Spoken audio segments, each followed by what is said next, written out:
सांझ को वे दो दूत सदोम के पास आए और लूत सदोम के फाटक के पास बैठा था। उनको देखकर वह उनसे भेंट करने के लिए उठा और मुंह के बल झुककर दंडवत कर कहा, ये मेरे प्रभुओं, अपने दास के घर में पधारिए और रात भर विश्राम कीजिए और अपने पांव धोइए, फिर भोर को उठकर अपने मार्ग पर जाइए। उन्होंने कहा, नहीं, हम चौकी में रात बिताएंगे। और उसने उनसे बहुत विनती करके उन्हें मनाया, तो वे उसके साथ चलकर उसके घर में आए और उसने उनके लिए जेवनार तैयार की और बिना खमीर की रोटियां बनाकर उनको खिलाया। उनके सो जाने के पहले उस सदोम नगर के पुरुषों ने, जवानों से लेकर बूढ़ों तक, वरन चारों ओर के सब लोगों ने आकर उस घर को घेर लिया और लूत को पुकार कर कहने लगे कि जो पुरुष आज रात को तेरे पास आए हैं वे कहाँ हैं? उनको हमारे पास बाहर ले आ कि हम उनसे भोग करें। तब लूत उनके पास द्वार के बाहर गया और किवाड़ को अपने पीछे बंद करके कहा कि मेरे भाइयों, ऐसी बुराई न करो। सुनो, मेरी दो बेटियां हैं जिन्होंने अब तक पुरुष का मुंह नहीं देखा। इच्छा हो तो मैं उन्हें तुम्हारे पास बाहर ले आऊं और तुमको जैसा अच्छा लगे वैसा व्यवहार उनसे करो, पर इन पुरुषों से कुछ न करो,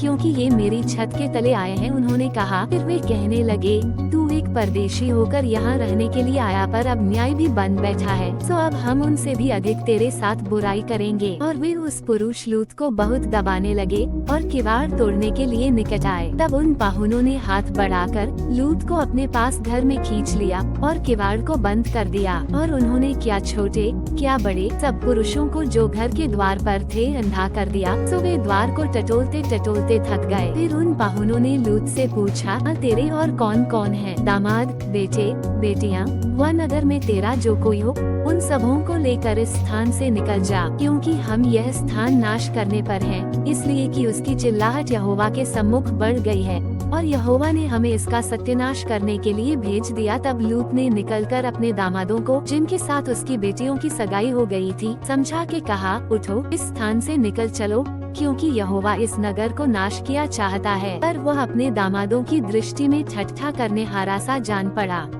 जब वो फटने लगी, तब दूतों ने लूत से फुर्ती कराई और कहा, अपनी पत्नी और दोनों बेटियों को जो यहाँ है ले जा, नहीं तो तू भी इस नगर के अधर्म में भस्म हो जाएगा।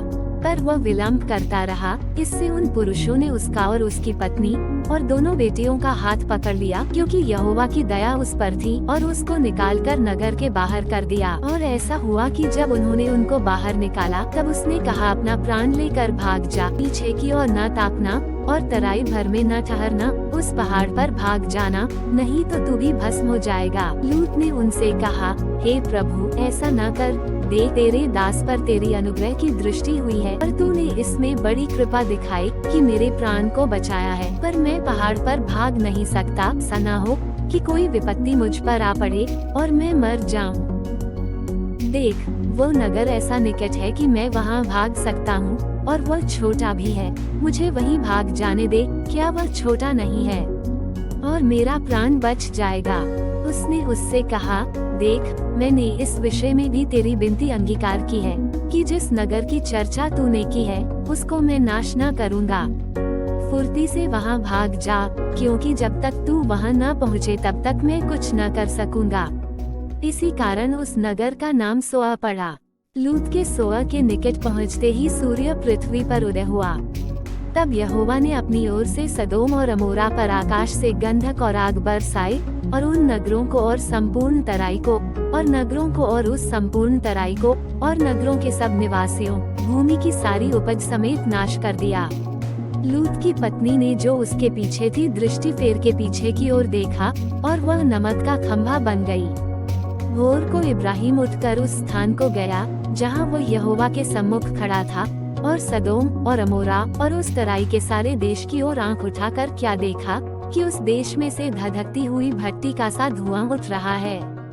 और ऐसा हुआ कि जब परमेश्वर ने उस तराई के नगरों को, जिनमें लूत रहता था, उलट पुलट कर नाश किया, तब उसने इब्राहिम को याद करके लूत को उस घटना से बचा लिया। और लूत ने सोआ को छोड़ दिया और पहाड़ पर अपनी दोनों बेटियों समेत रहने लगा, क्योंकि वह सोआ में रहने से डरता था, इसलिए वह और उसकी दोनों बेटियां वहां एक गुफा में रहने लगे। तब बड़ी बेटी ने छोटी से कहा, हमारा पिता बूढ़ा है और पृथ्वी भर में कोई ऐसा पुरुष नहीं जो संसार की रीति के अनुसार हमारे पास आए, सो आ, हम अपने पिता को दाखमधु पिलाकर उसके साथ सोएं, जिससे कि हम अपने पिता के वंश को बचाए रखें। तो उन्होंने उसी दिन रात के समय अपने पिता को दाख मधु पिलाया। तब बड़ी बेटी जाकर अपने पिता के पास लेट गई, पर उसने न जाना कि वह कब लेटी और कब उठ गई। और ऐसा हुआ कि दूसरे दिन बड़ी ने छोटी से कहा, देख, कल रात को मैं अपने पिता के साथ सोई, सो आज भी रात को हम उसको दाख मधु पिलाएं।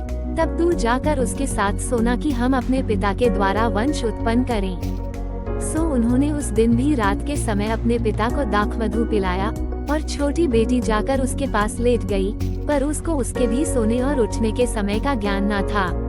इस प्रकार से लूत की दोनों बेटियां अपने पिता से गर्भवती हुई। उत्पत्ति और बड़ी एक पुत्र जनी और उसका नाम मोआब रखा। वो मोआब नाम जाति का जो आज तक है मूल पिता हुआ।